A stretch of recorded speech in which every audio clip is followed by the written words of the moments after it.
Yeah, I realized that PlayStation Share has a 15-minute record limit. So that's my bad. I don't really have any other functions, so I'm just gonna go over other miscellaneous things in this part that I missed in the last part. So one thing I did miss is when you arc shot, you can press circle again to power shot, and you can press circle again to arc shot and power shot, and so on and so forth.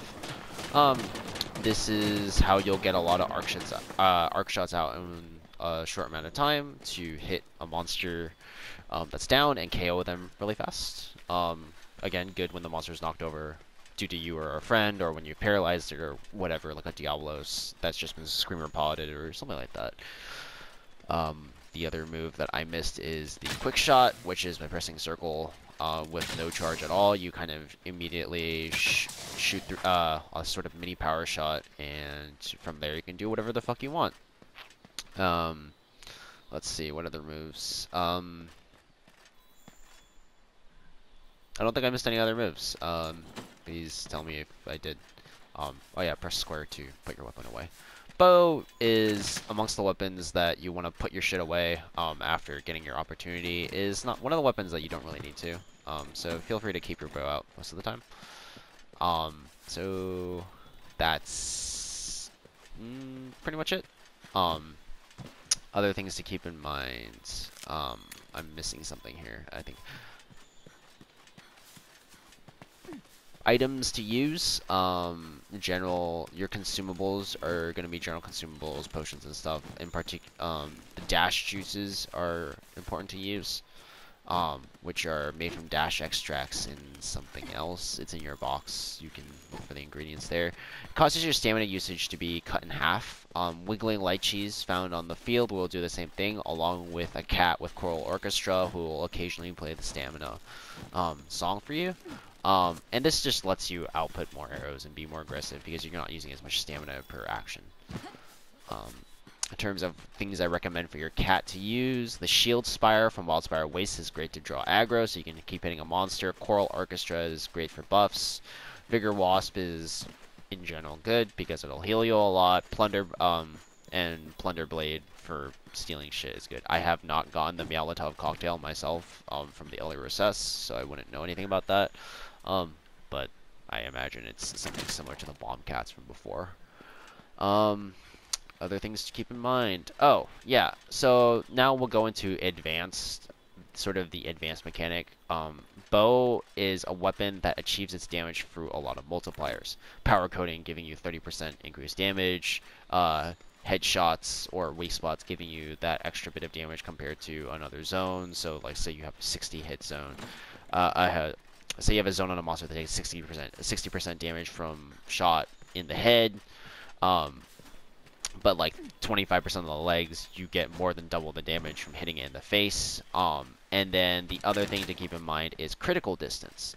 So when you are past a certain range on bow, you will say out of range. You can still hit the monster, but you will do massively decreased damage.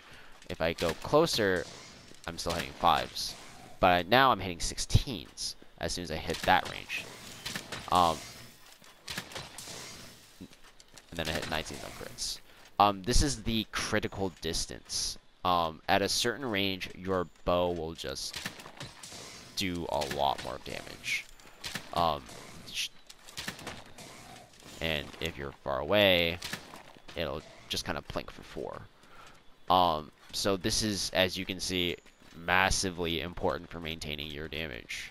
So not only do you have to land your headshots, or whatever shots are important, wing shots on a Diablos, anything like that, tail shots on a Basil Goose, or anywhere on the Basil Goose really. You want to land your headshots, you want to be in the critical distance, and you want to just keep blinking at it. By no means does that mean once the monster is far away, do you want to stop shooting at it though? Because even at very long ranges, like up to these steps, you can still output decent damage.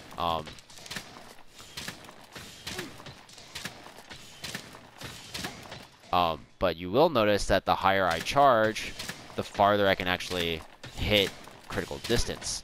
At charge 3, I can actually hit critical distance from here and do max damage with my shots. Which is the 25s, 25, 25. That's pretty cool. You go further away, eventually you won't be able to hit the monster. I'm hitting 10s with a charge 3.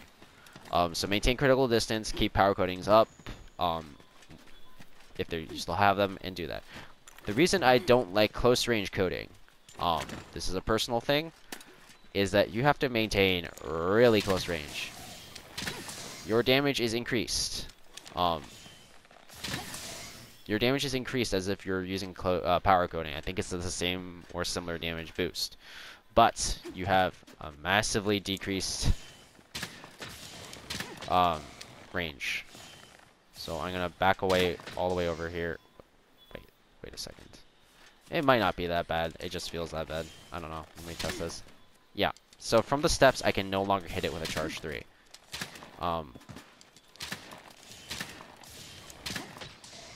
But the close coating will maintain critical distance up until the very tip of its max range, which is like about that far. So yeah, you kind of give up on being able to plink at a monster for a little bit more damage. But this distance, I like this distance here because it's kind of a sweet spot for a lot of monsters. By the time like a Rathian charges at you or Diablo starts its animation, you can kind of react to it and charge a little away, but you can't shoot them in response if they're that far away. So it's your choice of what to do. Close coating, if you really like aggressively charge sliding around a monster, and power shotting, close coating is probably for you. But it's not for me. So yeah, that's close coating. That's coatings, that's critical distance, the modifiers. So just do everything you can. This is a kind of a skill gate weapon, in that the mechanics are very important. Well, the critical distance, the coatings, the shot levels, the charge sliding, and just aiming in general and knowing the monster are all very important to maintaining damage. Whereas I would say something like the charge blade is more about knowing the mechanics of your weapon itself and the combos. Bow is more about sort of esoteric, like distances and stuff. Distances, critical shot zones. But combine that all together and you can get some really sick speed runs on monsters. Even casually, I can get 5-minute, 4-minute runs on Odogaron in high rank by myself. 5-minute runs on Diablos. That's not even with like idealized sets. So, bow's a really cool weapon. I recommend it. And yeah, have fun with it.